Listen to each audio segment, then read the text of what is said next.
மைலில் welcome 2026 golden sale December 24ஆம் தேதி வரை நீங்கள் வாங்கும் ஒவ்வொரு 4 கிராம் தங்கத்திற்கும் 2026 ரூபாய் தள்ளுபடி. Welcome to imperfect show finance. நிஃப்டியை பொறுத்த வரைக்கும் 3 புள்ளி, வெறும் 3 புள்ளி மட்டும் சரிஞ்சு 25,815 முடிஞ்சிருக்கு. சென்செக்ஸை பொறுத்த வரைக்கும் 77 புள்ளிகள் சரிஞ்சு 84,481 முடிஞ்சிருக்கு. வாங்க நம்ம பொருளாதார விமர்சகர் நாகப்பன் சார்கிட்ட பேசுவோம். சார் வணக்கம். வணக்கம் சிவி. இன்னைக்கு 4வது நாளா மார்க்கெட் இறங்கியிருக்கு. நேத்து இன்னைக்கும் பாக்குறப்ப நிஃப்டில ஒரு பெரிய டிஃபரன்ஸ் கிடையாது, வெறும் 3 புள்ளி தான். இருந்தா கூட நம்ம இறக்கமா தான் எடுத்துக்க முடியும். அட்வான்ஸ் டிக்ளைன்ல பாக்குறப்ப டிக்ளைன் தான் அதிகம், 1827, advance 1273. Upper circuit lower circuit difference இல்ல. Upper circuit 59, lower circuit 60. 52 week high 49, அதே மாதிரி லோ வழக்கம் போல 228. எப்படி சார் இந்த மார்க்கெட் நம்ம புரிஞ்சுக்கிறது? அதுதான் இண்டெக்ஸ் இறங்க விடாம பாத்துக்கிட்டு அது இருக்கக்கூடிய சிச்சுவேஷன்ல micro caps, small caps, sometimes mid caps இறங்குதா அப்படிங்கிற ஒரு சந்தேகம் எழாமல் இல்லை. ஒட்டுமொத்த சந்தையிலுமே பெரிய மாற்றங்கள் எதுவும் இல்லை. இன்ஃபேக்ட் இது மைக்ரோ கேப்பா தான் இருக்கணும். ஏன்னா அந்த 52 வீக் லோன்னு சொல்றது, ஏன்னா மிட் கேப்ல கூட அவ்வளவு பெரிய மிட் கேப் 100 எடுத்துக்கிட்டீங்கன்னா இன்னைக்கு ஸ்லைட்டா ஏறி இருக்கு, மிட் கேப் 50 ஏறி இருக்கு. அதே மாதிரி ஸ்மால் கேப்பும் ஸ்லைட்டா ஏறி இருக்கு, சிக்னிபிகண்டா இல்ல பட் ஸ்லைட்டா ஏறி இருக்கு. Nifty 50 sideways movement. So Nifty 50, Nifty 100, Nifty 500 மூணும் small downward trend. Nifty 200 very small upward trend. இது எதையும் ட்ரெண்ட்னே சொல்ல முடியாது, எல்லாமே சைட்வேஸ் மூவ்மெண்டா தான் நான் பாக்குறேன். செக்டோரலா எடுத்துக்கிட்டாலும் ஐடி செக்டர் 1% ஏறி இருக்குங்கிறத தவிர மீடியா 1% இறங்கி இருக்கு. சிக்னிபிகண்டா எதுவுமே இல்ல. So it's sideways market.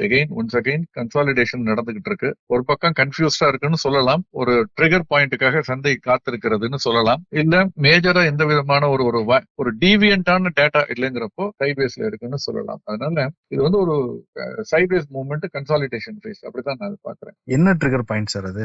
அது ஒண்ணு, அட்வான்ஸ் டாக்ஸ் கணிசமாக அதிகரிச்சிருக்கு அப்படிங்கிற தகவல் வெளிவரும். சிபிடிடியினுடைய டேட்டாவா இருக்கலாம், அடுத்த மாசம் ஜிஎஸ்டியினுடைய டேட்டாவா இருக்கலாம். ஏன்னா ஒரு மாசம் கூட அடுத்த மாசம் குறைஞ்சு வந்திருக்கு. ஜிஎஸ்டி அப்படித்தான் நடந்தது கடந்த 2-3 மாதங்களா பார்த்தா. ஒரு மாசம் கணிசமாக ஏறி இருக்கு, 1,95,000 கோடி. அடுத்த மாசம் பார்த்தா 1,85,000 கோடி, 60,000 கோடி கணிசமாக இறக்கத்துல இருந்தது. அது மாதிரிதான் பல டேட்டா பாக்குறோம், ரொம்ப மிக்சடா இருக்குது. சோ ஒரு டெசிஷன் எடுக்கணும்னா ஒரு யூனிடைரக்ஷனலா தொடர்ந்து 2-3 மாதங்கள், ஒரு குவார்டராவது, காலாண்டாவது அல்லது 2 காலாண்டாவது அந்த ஒரு போக்கு நமக்கு ட்ரெண்ட் தெரியணும். அந்த மாதிரியான ஒரு ட்ரெண்ட் தெரியற வரைக்கும், அல்லது காலாண்டு முடிவுகள் ரொம்ப பிரமாதமா இருக்கணும். இப்ப இருக்கு, மோசமானதாகவும் இல்ல, ரொம்ப பிரமாதமாகவும் இல்லைங்கிறது தான் இன்றைய சூழல். நீங்க நிப்டி சென்செக்ஸ் எடுத்துக்கிட்டீங்கன்னா HDFC வங்கியினுடைய விலை இறக்கத்தினால மட்டும் 60 புள்ளிகள் இறங்கி இருக்கு. இன்னைக்கு சென்செக்ஸ் இறங்குனதே 78 புள்ளி. அதுல 60 புள்ளிகளுக்கு காரணம் HDFC வங்கி. சோ நீங்க அதை ரிமூவ் பண்ணிட்டு பார்த்தா பெரிய இறக்கமும் இல்லை, எதுவும் இல்லை. So I think it is expected line sideways movement. அப்படிதான்.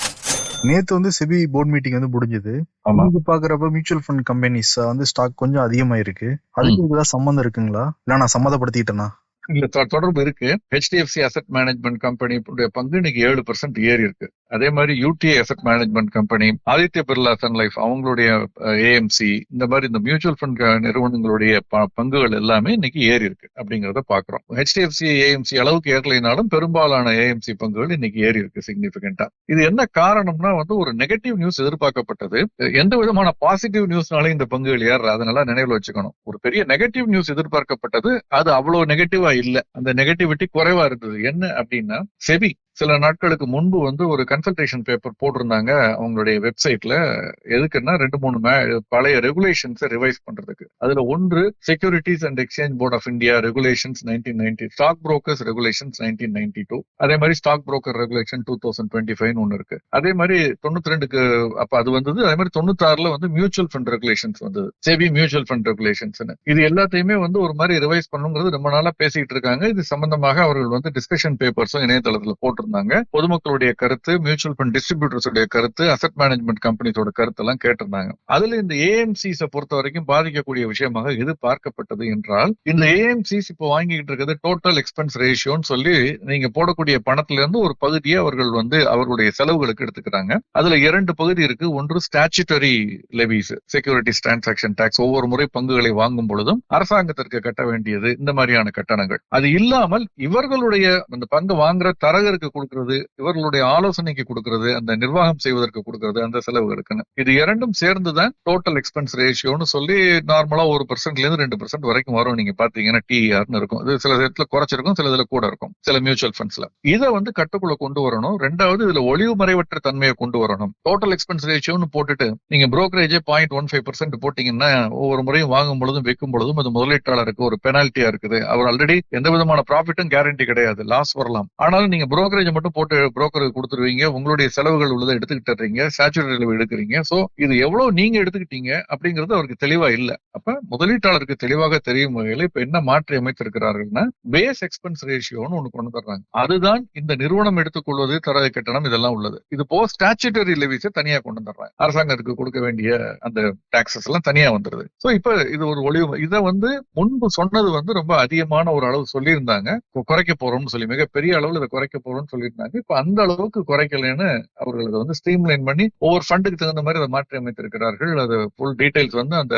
நேற்று இணையதளத்துல போட்டிருக்கிறதுல இருக்கு. ஸ்டாச்சுட்டரி லெவியை சேர்த்து 2%, 1.65%, 1.85%, இந்த மாதிரி ஒன்னொன்னுக்கும் குறைச்சிருக்காங்க பேசிக் பாயிண்ட்ல. சோ இது குறைச்சது முன்பு சொன்ன அளவுக்கு குறைக்கல அப்படிங்கிறதுனால இது இந்த ஏஎம்சிஸ்க்கு சாதகமாக பார்க்கப்பட்டு இன்னைக்கு பங்கு அதனுடைய விலை ஏறி இருக்கு. இதுதான் இன்னைக்கு இந்த ஏஎம்சியினுடைய பங்கு விலை அதிகரித்ததற்கு முக்கியமான காரணம். ஏன்னா அந்த அறிவிப்பு வந்த பிறகு இந்த ஏஎம்சி நிறுவன பங்குடைய விலையில ஒரு சின்ன இறக்கம் முன்பு இருந்தது, அது இப்ப மாற்றி இருக்குது. அப்படித்தான் நான் பாக்குறேன். அதற்கு மேலதுல ஒன்றும் குறிப்பிட்டு சொல்லும்படியாக ஒன்றும் இல்லை. ரெண்டாவது, நேற்று செபி அறிவித்த முக்கியமான இன்னொரு விஷயம் என்ன அப்படின்னு பாத்தீங்கன்னா, இந்த ஸ்டாக் புரோக்கர்ஸ் ரெகுலேஷன், பங்கு தரகர்களுடைய அதுக்கு சம்பந்தப்பட்ட ரெகுலேஷன்ஸையும் சீரமைத்திருக்கிறார்கள். இது ரொம்ப காலமாக இந்த 2 ரெகுலேஷனும் பல ஆண்டுகளாக மாற்றி அமைக்கப்படாமல் இருந்தது. காலத்துக்கு தக்க பிசிக்கல் ஷேர் சர்டிபிகேட் இருந்த காலத்துல இதெல்லாம் கொண்டு வரப்பட்டது. இப்ப அதெல்லாம் இல்ல. அதனால இப்ப என்ன மாதிரி ரொம்ப எளிமைப்படுத்தப்பட்டிருக்கிறதுன்னு சொல்றாங்க. இன்னும் முழுமையாக அதனுடைய விவரங்கள் வெளிவரல. ஆனால் அவங்க சொல்லியிருக்கிறது 59 பக்கமா இருந்த அந்த ரெகுலேஷனை 29 பக்கமாக குறைத்திருக்கிறோம். 18,846 வார்த்தைகள் இருந்ததை இப்ப 9,073 வார்த்தைகளாக பாதிக்கு பாதியா குறைச்சிருக்கோம் அப்படின்னு சொல்லியிருக்காங்க.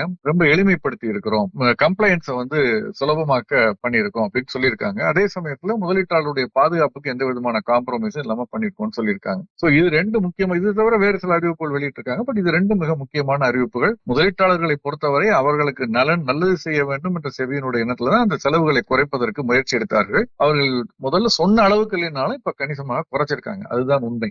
நிச்சயமா அது முதலீட்டாளர்களுக்கு அவருடைய நெட் அசெட் வேல்யூல கொஞ்சம் குறைவாகத்தான் குறையும், அப்ப கூடும் அப்படின்னு வச்சுக்கோங்களேன். அந்த மாதிரி இன்னைக்கு பார்லிமெண்ட்ல செக்யூரிட்டிஸ் மார்க்கெட்ஸ் கோட் 2025 அறிமுகப்படுத்திருக்காங்க.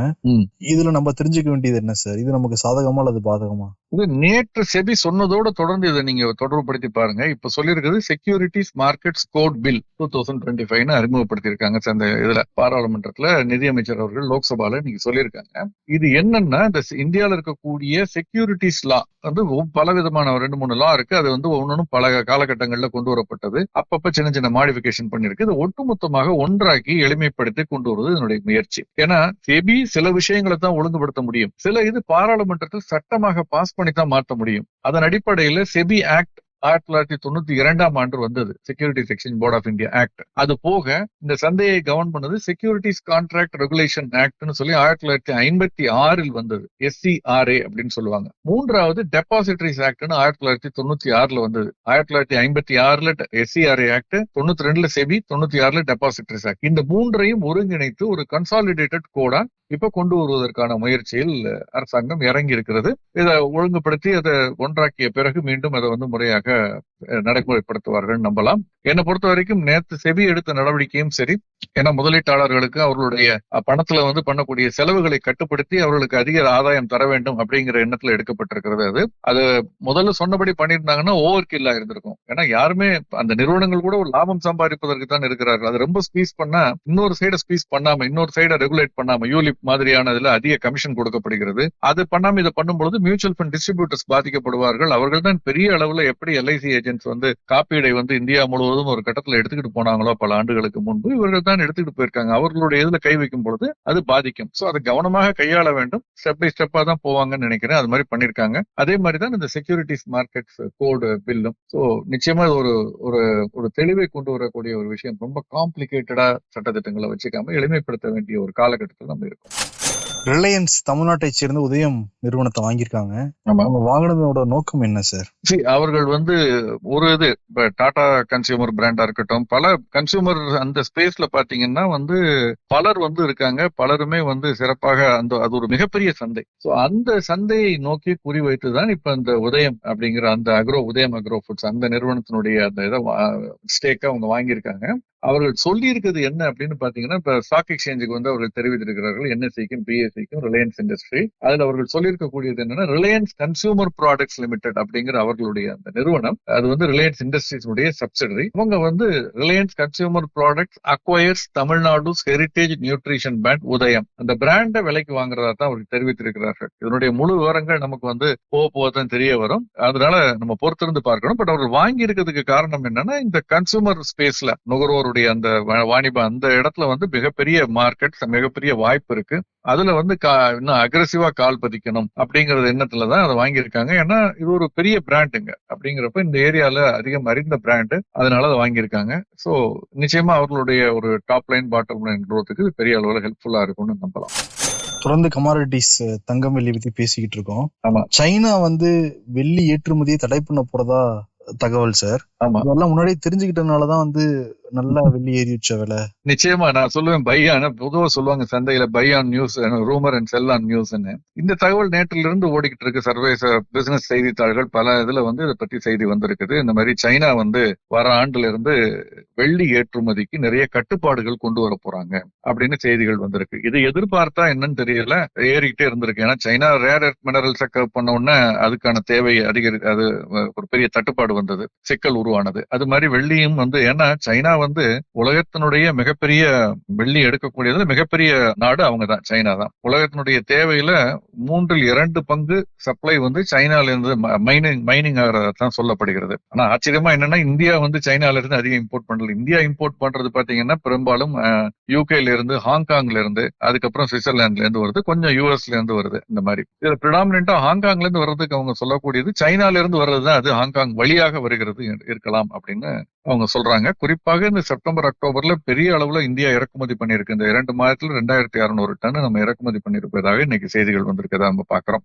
சோ இது சைனா என்ன பண்ண போறாங்கன்னா, முழுக்க தடை பண்ண போறது இல்ல. சிறு நிறுவனங்கள் சைனாவை விட்டு ஏற்றுமதி பண்ணக்கூடிய முடியாது. குறைந்தபட்சம் ஆண்டுக்கு 80 டன்னுக்கு மேல உற்பத்தி செய்பவர்கள் சில அனுமதிகளை பெற்று அந்த இதை ஃபுல்ஃபில் பண்ணா அதற்கு பிறகு அவர்கள் ஒருவேளை அனுமதிக்கலாம் அப்படிங்கிற ஒரு கட்டுப்பாடுகள் வரக்கூடிய ஆண்டுகள்ல வரும்னு சொல்லியிருக்காங்க. சோ இதுதான் இதை எதிர்பார்த்து தான் சைனா இந்த மாதிரி தடை கொண்டு வரலாம் என்ற எதிர்பார்ப்புல கூட ஏறி இருக்கலாம். ஏன்னா அது மட்டும் இல்ல, அதுக்கு உள்ளபடி தேவையில்லாமல் எந்த பொருளும் ஏறாது தடைனாலும். அது உண்மையான தேவை. நம்ம போட்டோவால்டிக் செல்ல இவி இதெல்லாம் வர்றதை பத்தி நம்ம பேசணும், அதனால ஏறி இருக்கு. பட் இதுல இன்னொரு விஷயத்தை கவனிக்கணும். சமீபத்துல அதிகமா ஏறினதுக்கு இன்னொரு காரணம் இருக்கு. ஷார்ட் ஸ்குவீஸ் அப்படின்னு சொல்லுவோம் பங்கு சந்தையில, கமாடிட்டி சந்தையிலும் அது உண்டு, கரன்சி சந்தையிலும் உண்டு. முன்பேர வணிகம் இருக்கக்கூடிய எந்த ஒரு சந்தையிலும் இந்த ஷார்ட் ஸ்குவீஸ் அப்படிங்கிறது உண்டு. என்னன்னா, ஒரு பொருள் அல்லது ஒரு கமாடிட்டி அல்லது ஒரு பங்கினுடைய விலை அல்லது கரன்சியினுடைய விலை எதிர்பார்ப்புக்கு மேல அதிகமாக அதிகரிக்கும் பொழுது நிச்சயமா கூடிய சீக்கிரம் அது இறங்க ஆரம்பிச்சிடும் அப்படிங்கிற எதிர்பார்ப்புல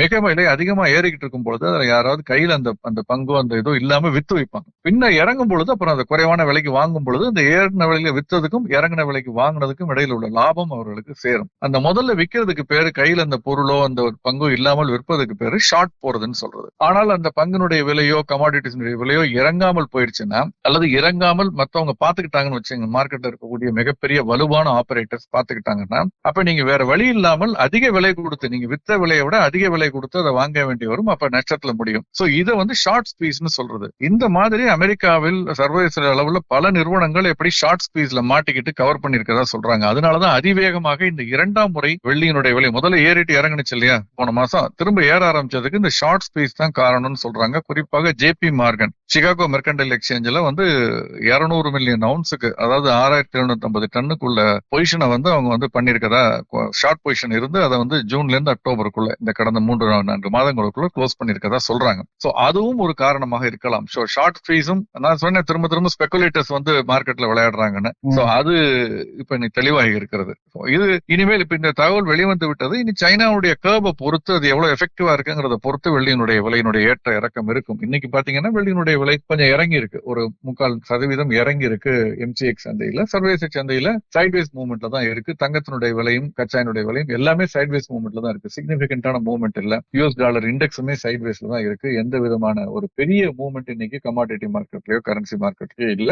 ஒரு ஸ்லைட் வீக்னஸ் தான் கோல்டு, சில்வர், க்ரூட் ஆயில்ல இருக்கு. அதற்கு காரணம் இந்திய ரூபாயினுடைய மதிப்பு சற்று உயர்ந்திருப்பதுன்னு சொல்லலாம். ஏன்னா இன்னைக்கு பாத்தீங்கன்னா கரன்சி ஃபியூச்சர்ஸ்ல நடப்பு மாத ஒப்பந்தங்கள்ல டாலருடைய மதிப்பு 15 பைசா குறைஞ்சிருக்கு, பிரிட்டிஷ் பவுண்டு 4 பைசா குறைஞ்சிருக்கு, அதே மாதிரி யூரோ 20 பைசா குறைஞ்சிருக்கு, ஜாப்பனீஸ் எண்ணுமே கூட 15 பைசா குறைஞ்சிருக்கு. சோ ஒட்டுமொத்தமாக குறைஞ்சிருக்குங்கிறத பார்க்கையில யூஎஸ் டாலர் இண்டெக்ஸ்ல மாற்றங்கள் இல்லாத பொழுது இங்க குறைஞ்சிருக்குன்னா ரூபாயினுடைய மதிப்பு சற்று உயர்ந்திருக்கிறது. 91 ரூபாய்க்கு மேல இருந்தது, இப்ப 90-35க்கு வந்திருக்குங்கிறது கொஞ்சம் ரொம்ப சந்தோஷமான விஷயம் சொல்ல மாட்டேன். பட் ஆனால் நின்று மூச்சு விடக்கூடிய, நிம்மதியா பெருமூச்சு விடக்கூடிய அளவுல இருக்கிறதுனால அதனுடைய தாக்கம் அந்த கமாடிட்டிஸ்ல வந்து இறங்கி இருக்கதா தெரியுதா தான் நான் பாக்குறேன். இன்னைக்கு என்னென்ன சார் புதிய ஐபிஓ வந்திருக்கு? ஐபிஓஸ் நிறைய இருக்குது. மெயின் லைன்ல KSH இன்டர்நேஷனல் லிமிடெட் அப்படிங்கிற ஐபிஓ இன்று முடிவடைகிறது. பெரிய அளவுல சப்ஸ்கிரிப்ஷன் அவர்கள் எதிர்பார்த்த அளவு இன்று மதியம் வரை வரல. மாலை எப்படி முடியுங்கிறத பொறுத்திருந்து பார்க்கணும். SME ஐபிஓ இருக்கு நிறைய. அது போக பட்டியலிடப்பட்ட நிறுவனங்கள்னு பாத்தீங்கன்னா இன்னைக்கு 2 SME நிறுவனங்கள் பட்டியலிடப்பட்டது. ரெண்டுமே வந்து அவர்கள் வெளியிடப்பட்ட விலையை விட அதிகமா தான் இன்னைக்கு வந்து முடிவடைந்திருக்கிறது. வேற ஒன்றும் சிக்னிபிகண்டான ஒரு நியூஸ் ஒன்றும் ஐபிஓ மார்க்கெட்ல இல்ல. ஏதாவது சிறப்பு செய்தி இருக்குங்களா சார் நம்ம முதலீட்டாளர்களுக்கு? 2 விஷயம் இருக்கு. ஒன்று, காம்படிஷன் கமிஷன் ஆஃப் இந்தியா இந்தியாவுல ஆரோக்கியமற்ற போட்டி 2 அல்லது மேற்பட்ட நிறுவனங்கள் இடையே நிலவும் பொழுது அவர்கள் தலையிட்டு அந்த ஆரோக்கியமற்ற போட்டி செய்பவர்கள் மீது நடவடிக்கை எடுப்பார்கள். காகித ஆலைகள் மீது இந்த மாதிரி கடந்த காலங்களில் நடவடிக்கை எடுக்கப்பட்டது. குறிப்பாக சிமெண்ட் ஆலைகள் மீது தொடர்ந்து நடவடிக்கை எடுக்கப்பட்டது. கார்ட்டல் ஃபார்ம் பண்ணிக்கிட்டு ஒருத்தருக்கு ஒருத்தர் வந்து விலையை வந்து ஏற்றி வைக்கிறது செயற்கையாக அப்படிங்கும் பொழுது இதற்கு நேர்மாறாக இப்ப சிசிஐ இன்னொரு விஷயத்துல நடவடிக்கை எடுக்க போகிறது. அது வந்து இண்டிகோ மேல வந்து அவங்க வந்து கேட்டிருக்காங்க, ஏன் நடவடிக்கை எடுக்கக்கூடாது அப்படின்னு வந்து அந்த திசையை நோக்கி நகர்ந்து கொண்டிருக்கிறார்கள். காம்படிஷன் கமிஷன் ஆஃப் இந்தியா என்ன சொல்கிறாருன்னா, காம்படிஷன் ஆக்ட்ல வந்து செக்ஷன் 4 என்ன சொல்லுதுன்னா, அபியூஸ் ஆஃப் டாமினன்ஸ். ஒரு துறையில் நீங்கள் டாமினண்டா இருக்கீங்கன்னா, ஏற்கனவே NSE மீது இந்த குற்றச்சாட்டு எழுந்தது. வேறு பங்குச்சந்தைகள் ஒரு புது ப்ராடக்ட, கரன்சியோ, கமாடிட்டி லான்ச் பண்ணும் பொழுது அதற்கு முன்பு லான்ச் பண்ணி அதை விட குறைவாகவோ இலவசமாகவோ கொடுத்து அவர்களை தொழிலை வளர விடாமல் செய்வது என்ற ஒரு குற்றச்சாட்டு எழுந்தது. அப்ப அதுக்கு பேர் அபியூஸ் ஆஃப் டாமினன்ஸ். நான் அதுல வந்து 3/2 பங்கு ஃபைட் என்கிட்ட இருக்கிறதுனால அட்வான்டேஜ் எடுத்துக்கிட்டு மற்றவர்களை அமுக்கி வைக்கிறது அப்படிங்கிறது. அந்த மாதிரி தவறாக அதை பயன்படுத்தினார்களா என்ற கேள்வியை இப்ப அவங்க வந்து எழுப்பி இருக்கார்கள். அது விசாரணை நடந்து முடிவு தெரிய வரும் பொழுது பார்க்கணும். அப்கோர்ஸ் பங்கு இன்னைக்கு 2.25% ஏறி இருக்கு. 135 ரூபாய் ஏறி இருக்குது. ஒரு புல் பேக் ராலியா இருக்கலாம். அது இன்னொரு விஷயம் என்னன்னா, MCX இன்னொரு பங்கு மல்டி கமாடிட்டிஸ் எக்ஸ்சேஞ்ச், அவங்க வந்து 5 பங்குகள், ஒரு கையில் இருக்கக்கூடிய ஒரு பங்குக்கு நிகராக 5 பங்குகள்னு சொல்லி கூட ஸ்டாக் ஸ்பிளிட், பங்கு பிரிப்பு அனௌன்ஸ் பண்ணிருக்காங்க. இதுக்கு ரெக்கார்ட் டேட் ஜனவரி 2ஆம் தேதி அன்று யார் இந்த பங்குகளை வைத்திருக்கிறார்களோ அவர்களுக்கு 5 பங்குகள் கையில் கிடைக்கும். ஒரு பங்கு 5ஆ மாறும். அது எப்படின்னா, இப்ப வந்து 10 ரூபாய் முகமதிப்புள்ள ஒரு பங்கா இருக்கு. அது 2 ரூபாய் முகமதிப்புள்ள பங்குகளாக 5 பங்குகளாக பிரித்து கொடுப்பார்கள். 10 ரூபாய 2 ரூபாயா கொடுத்துட போறாங்க. அவ்வளவுதான். இதுதான் நம்ம நினைவில் வச்சுக்கணும். நம்ம ஏற்கனவே இதை பத்தி நிறைய ஸ்டாக் ஸ்பிளிட் பத்தி பேசியிருக்கோம். பட் இருந்தாலும் இது ஒரு சின்ன பாசிட்டிவ் சென்டிமெண்ட். இன்னைக்கு ஒரு 1.5% ஏறி இருக்கு. 10,172. சிறப்புங்க சார். இன்னைக்கு நிறைய தகவல் எங்களுக்காக வந்து கொடுத்துருக்கீங்க. ரொம்ப நன்றி சார். நன்றி.